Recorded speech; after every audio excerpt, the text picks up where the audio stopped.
Thank you, sir. Thank you very much for giving me opportunity to be a part of this IC. And I'm really thankful, this aerodialysis repair, this video I have seen multiple times, and every time I feel like it's amazing. And you are the inspirations to start this techniques, to adopt these techniques. I have also started doing this aerodialysis repair. And today I will be speaking, basically covering the posterior segment part of the trauma. So when to approach through pars plana. So I'm not restricting myself to the traumatic cataract. I'm talking about whole of the trauma and the posterior approach through. So before starting this presentation, I must acknowledge my two mentors, Dr. Mahesh P. Shanmugan and Dr. Madhu Kumar, who taught me everything about retina. And like whatever I am, it's all because of these two mentors. So when to approach through pars plana, a brief introduction has been given by Dr. Abhishek. So I'll just quickly go through. So there are certain indications when we should approach through pars plana. Those are definite indications are the drop nucleus or IOL, presence of any intraocular foreign body, which is in the posterior segment, associated vitreous hemorrhage, retinal detachment, and endophthalmitis. These are the definite indications to go through pars plana route, or subluxated lens or IOL can be dealt with both the approach, anterior as well as the posterior approach. So before managing any kind of patients, the most important I feel is the counseling part, because trauma, it's totally a different game. It's a serious complications. It's a serious issue. So whenever I deal any patients of trauma, I ask my patients along with the attendants to sit down and learn what exactly has happened to the patient's eye, and what we will do. What will be our principle? The principle will always the glow first, not the vision part. So vision we will consider later. First, let us always the glow. And to do so, we may need multiple surgeries, so that they have to understand. Maybe we'll complete whole of the surgery in one sitting, or maybe or a stage-wise manner, that they need to understand that part. And in trauma, there is nothing like a protocol that we have to follow. It's always the tailored approach. We, according to the patient, we should customize our treatment protocol. The pre-surgical consideration, already Abhishek has mentioned. We need to evaluate whether it's a blunt or penetrating trauma. Patient systemic conditions also needs to be ruled out, because these like diabetes or hypertension, they may result in further complicating your situation. So it has to be dealt as early as possible. Then choice of anesthesia, though in case of penetrating trauma, we always prefer to give general anesthesia. But believe me, the penetrating traumas, most of the time we are doing under local also without any further complication. But preferable anesthesia in case of penetrating trauma should be general. And local if the blunt trauma, as we do all the surgery. IL calculations and biometry parts, these are as already explained. So the other part is the evaluation of the situations. Evaluation of the situation in terms of how the cornea is, how the iris is, how's AC, lens, and the fundus. Everything is important. Even if you are going through posterior, going through the pars plana, if your anterior segment you have not dealt with, then it would be difficult to manage. So whether your corneal entry wound is secured with the suture or not, that needs to be considered before going through the pars plana. Similarly, if there is aerodialysis, then needs to be tackled first, then to go through the pars plana route. Lens evaluations and the fundus examinations, all are important aspects. Apart from the slit lamp examination, B-scan and OCT gives a better tool to diagnose the posterior segment pathology in these trauma cases. So now come to my point, how to manage these subluxated or dropped nucleus. So subluxated nucleus, if you are an anterior segment surgeon, there are various techniques by which you can, try to save that subluxated nucleus to the anterior root. There are fallen vitreous technique, which is called FAVIT, chopstick, like you have to hook the nucleus between the two instrument and take it out. Posterior assisted levitation is one of my favorite. I'll show a small video on the modified version of PAL is the Viscott PAL with Dr. Chan. And if it is dropped completely, then the role of retinal specialist comes, and then we have to use phaco-frag. There are other methods by which we can fill the cavity with the PFCL and bring the nucleus into the anterior part. And third is the internal fixation that I'll show you the videos later. So this is posterior assisted levitation. This is called PAL. Whenever we see any subluxated lens, you just either if you have trocar, vitrectomy trocar system, then put a trocar, and with the help of any instrument, you just push the nucleus into the pupillary plane. Here we are using, it's a YouTube video, it's not my video. So here they have used a 26 gauge needle to push the nucleus into the anterior plane, and then you just go through the anterior segment and take that nucleus out. As I said, the other part is the Viscott PAL, which is like, it's exactly the same, but you put Viscott behind the nucleus so that it will provide a cushion to the dropping nucleus. So here comes my part, which is nucleus or IOL in the vitreous cavity, how to remove that particular part.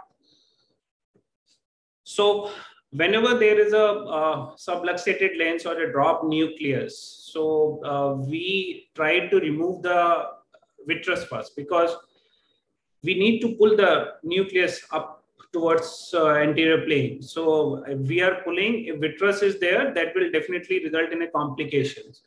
So whenever we have a situation like this, first complete the vitrectomy part, and then switch over your vitrectomy cutter to the phacofragmentome. And with the phacofragmentome, you go into the vitreous cavity with a suction mode only. And then you pull the nucleus into the vitreous cavity. And once it is vitreous cavity, in the mid-vitreous cavity, you try to break the nucleus into multiple pieces with the help of your light pipe. And once there are multiple pieces, then only you start giving the phaco power.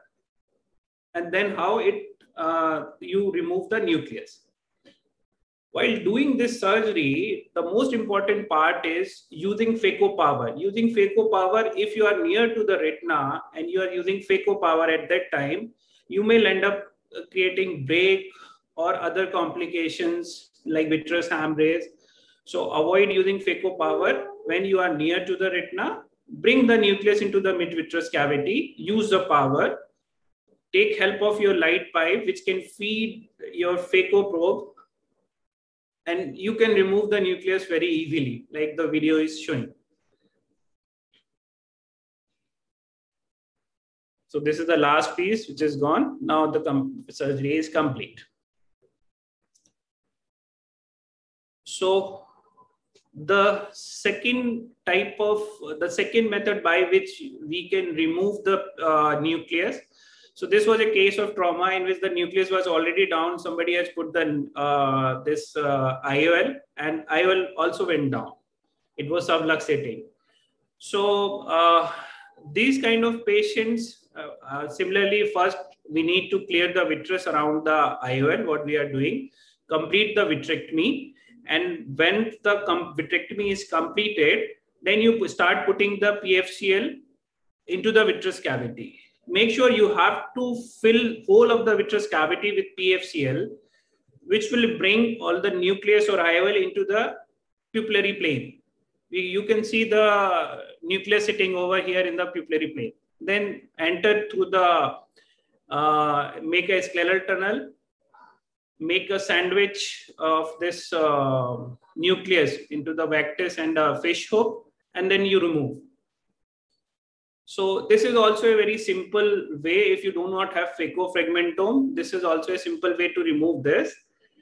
But while taking out this IOL, you have to be very cautious because it may, the iris can get stuck to the IOL while pulling. You may end up in complication related to the iris. So you have to be very much cautious about it.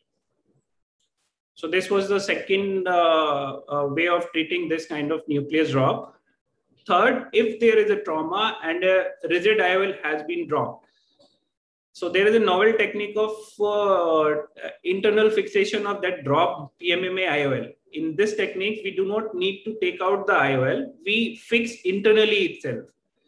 So what we do is basically we complete the vitrectomy part, fill the vitreous cavity with PFCL, and then bring the IOL into the pupillary plane. Now the technique is similar to the scleral fixated IOL. So in our technique, we do not make flap for the scleral fixation. We just make the scleral tunnel and then make 2 holes at the end of these tunnels. So then similar to the scleral fixated method, we are making holes so that you can pass 10-0 proline easily. So once you are done with these holes, you take out the 10-0 proline, go to one end, then through the holes on the optic of PMMA IOL. It's not a scleral fixated IOL, it's a PMMA IOL which was dropped. So we are using whole of that PMA hole over the optic of this PMMA lens to fixate this lens sclerally. So we have created a loop around that hole and the loop on both the sides.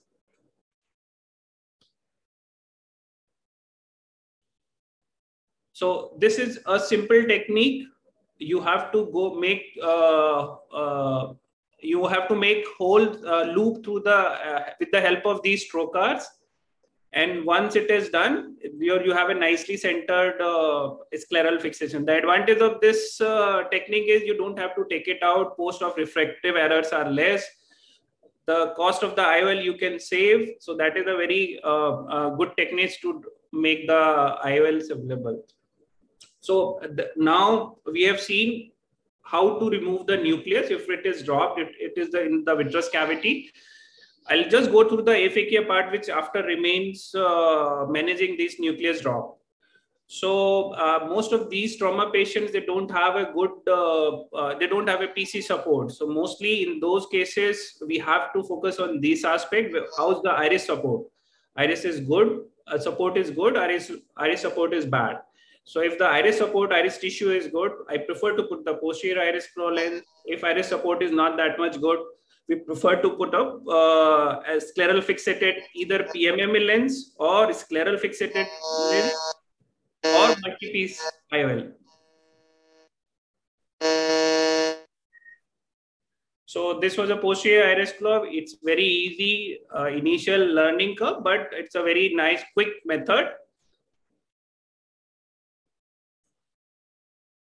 So scleral fixated IOL, I think I'm having 3 more slides. So the scleral fixated, the technique is almost the same. You complete the vitrectomy part, you make a scleral tunnel on each of the side, go through the 10-0 proline, use the 26 gauge needle. If PMMA, then through the holes over the optic, or scleral fixated, then holes through the haptic. And once you have made loops on both the side, then push the lens gently into the anterior chamber. Pull the 10-0 proline from both the sides. You have to be very cautious. Pull equally on both the sides so that you will have a well-centered scleral fixated lens. So these scleral fixated are very good options if iris tissue is not available or tissue is not healthy. And the other scleral fixated part is the glued IOL, in which we use the multi-piece IOL instead of PMMA or scleral fixated IOL. I'll just skip it. So we can see these glued IOLs are also very good options if we are having bad corneas like this. Similarly, these kind of bad traumatic cases in which iris tissue is almost lost, gluediol or scleral fixated IOLs are the best options for these kind of cases. Thank you.